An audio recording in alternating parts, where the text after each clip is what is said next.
असं म्हणतात की जोडप्यांची रेशीम गाठ देवानं अगोदरच बांधून ठेवलेली असते. इथं फक्त एखादी गोष्ट निमित्त ठरते आणि ठरलेला जोडीदार आपल्या आयुष्यात येतो. सध्याचा विचार केला तर ही संकल्पना लागू होतच नाही की काय असा प्रश्न पडल्याशिवाय राहत नाही. त्याचं कारण म्हणजे आपल्या आयुष्याचा जोडीदार कोण असावा याबद्दलचे इतके गुंतवणुकीचे प्रश्न निर्माण होतात की कधी कधी त्याचा शेवट घटस्फोटापर्यंत, कधी मारामारीपर्यंत, कधी कधी अनैतिक संबंधांपर्यंत आणि कधी कधी तर थेट खुनापर्यंत जाऊन पोहोचतो. म्हणजे अशा घटना गेल्या काही दिवसांमध्ये घडल्याचं आपण पाहिले. पण आत्ताची एक निराळीच घटना पुढे येते. आयुष्याचा खेळ सांभाळता यावा म्हणून जोडीदाराची गरज असते, पण एखादा खेळ खेळता खेळताच जोडीदार सापडतो आणि तो जोडीदार मात्र भलतंच काहीतरी करून बसतो. असं त्या घटनेतून दिसून येते. म्हणजे एक तरुण ऑस्ट्रेलियातून भारतात येतो, एका मुलीसोबत लग्न करतो, अयोध्येत 3 दिवस हनीमून पिरियड देखील दोघंही आनंदात घालवतात. पण नंतर जे घडतं ते सगळंच विचित्र आहे. आता नेमकं घडलं काय होतं आणि हे प्रकरण आहे तरी काय, या संदर्भात या व्हिडिओच्या माध्यमातून चर्चा करूया. नमस्कार, मी राम पडोळकर आणि तुम्ही पाहताय महाराष्ट्र भूमी. हल्ली ऑनलाईन गेम खेळणं अनेकांना फॅसिनेटिंग वाटतंय, त्यामुळे ऑनलाईन गेम खेळणाऱ्यांची संख्या वाढते. आता हे प्रकरण असं आहे की 2020 मध्ये लॉकडाऊन होतं आणि लॉकडाऊन मध्ये अर्थातच कुणाच्याही हाताला काम नसल्याने मोबाईल हाच एक विरंगुळा होता. स्वतःचं मनोरंजन करून घेण्यासाठी मोबाईल मधल्या वेगवेगळ्या गोष्टींचा वापर या काळात अनेकांनी करून घेतला. त्यातलीच एक होती उत्तर प्रदेशातली ज्योती शुक्ला. कोरोनाच्या काळात ज्योती ऑनलाईन लुडो खेळायला लागली. त्यात इतरही काही जण सहभागी होत असल्यानं नवीन नवीन मैत्री होत होती. त्यामुळं असे खेळ खेळणं भारी वाटायला लागलं. अशातच ज्योतीची सिम्मी नावाच्या मुलीशी ओळख झाली. ओळखीचं रूपांतर चांगल्या मैत्रीत झालं. नंतर त्या अधूनमधून बोलायला लागल्या, एकमेकांना मेसेज पाठवायला लागल्या. असं असतानाच एक दिवस अचानक ज्योतीला सिम्मीचा मेसेज आला आणि त्यात सिम्मीचा मृत्यू झाल्याचं सांगितलं गेलं. अर्थात ज्योतीसाठी हा धक्काच होता.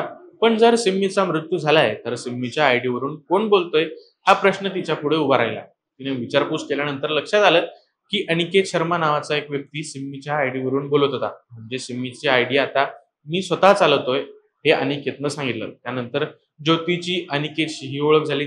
ओळखीचं रूपांतर मैत्री झालं. मैत्री झाल्यानंतर नंतर नंबर एक्सचेंज करण्यात आले. दोघंही कित्येक वेळ एकमेकांच्या संपर्कात असायचे, चॅटिंग करायला लागले. त्यामुळे अर्थातच जवळीक वाढत गेली आणि एक दिवस अचानकच अनिकेतनं ज्योतीला मला तुझ्याशी लग्न करायचं आहे असा मेसेज पाठवून प्रपोज केलं. अर्थात ज्योतीच्याही मनात त्याच्याबद्दल भावना होतीच, पण तिनं लगेच होकार न देता त्याची सगळी माहिती जाणून घेण्याचा प्रयत्न केला. त्याच्या कुटुंबाची माहिती विचारली. त्यानंतर त्यानं सांगितलं की मी पंजाबच्या नवा शहर भागातल्या मोहन नगरचा राहणार आहे. बाकीचीही काही माहिती त्यानं दिली. अनिकेतनं तिला विश्वासात घेतलं. त्यानंतर तीही लग्नासाठी तयार झाली. अनिकेत तिला भेटायला आला. घरच्यांशी ओळख झाली आणि 6 मे 2023 ला दोघांचं पार्वती मॅरेज लॉन मध्ये हिंदू पद्धतीनं लग्न झालं.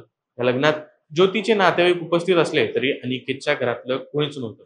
त्यानंतर हे जोडपं 3 दिवसांसाठी हनीमूनसाठी अयोध्येला गेलं. म्हणजे 7 मे 2023 ला दोघं रामायण नावाच्या हॉटेलमध्ये थांबले. दुसऱ्या दिवशी म्हणजे 8 मेला अयोध्येतल्याच रॉयल हेरिटेज या हॉटेलमध्ये थांबले आणि तिसऱ्या दिवशी म्हणजे 9 मेला अनिकेतनं ऑफिसच्या कामासाठी ऑस्ट्रेलियात जावं लागणार आहे, लवकरच तुला घ्यायला येतो असं सांगितलं आणि तो ऑस्ट्रेलियासाठी निघून गेला. अर्थात तो तिकडे गेल्यानंतरही त्यांचं बोलणं चालूच होतं. पण काही दिवसानंतर ज्योतीनं ऑस्ट्रेलियात जाण्याचा हट्ट सुरू केला. पण अनिकेत मात्र कारण देत असल्यानं दोघांमध्ये भांडणं सुरू झाली.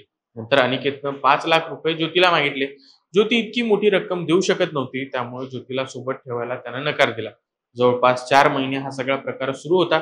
पण शेवटी कंटाळून 19 सप्टेंबर 2023 ला ज्योती टुरिस्ट व्हिसा घेऊन ऑस्ट्रेलियातल्या अनिकेतच्या घरी पोहोचली. तिथं गेल्यानंतर तिला कळालं की अनिकेतचं अगोदरच लग्न झालेलं होतं आणि त्याचे आई वडील पंजाबमध्ये राहतात.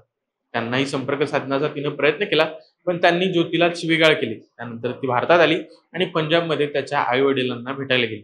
पण तिथंही तिचं एकही ऐकून न घेता तिला मारहाण करण्यात आली. त्यानंतर मात्र ज्योतीनं पोलिसात तक्रार करायचं ठरवलं. आता ही गोष्ट अनिकेतला माहिती झाल्यावर त्यानं आणि त्याच्या बायकोनं म्हणजेच किटी शर्मानं एक खोटा घटस्फोट रिपोर्ट तयार केला आणि आमचा घटस्फोट झालेला आहे, तू कायदेशीर कारवाई करू नकोस असं ज्योतीला सांगितलं. ज्योतीनं पुन्हा त्याच्यावर विश्वास ठेवला आणि ती अनिकेत सोबत ऑस्ट्रेलियाला गेली. पण ऑस्ट्रेलियात गेल्यानंतर अनिकेतनं पुन्हा एकदा आपलं खरं रूप दाखवायला सुरुवात केली.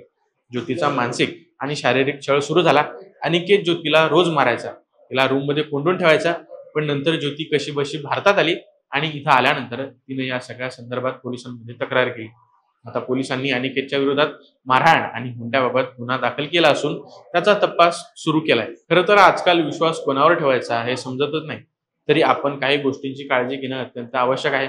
आता एखादा अनोळखी व्यक्ती आयुष्यात आला तर त्याच्यासोबत आयुष्याचं स्वप्न रंगवण्याआधी तुमच्या मते कोणकोणत्या गोष्टींची काळजी किंवा खातरजमा करणं आवश्यक आहे ते आम्हाला कमेंट करून नक्की कळवा.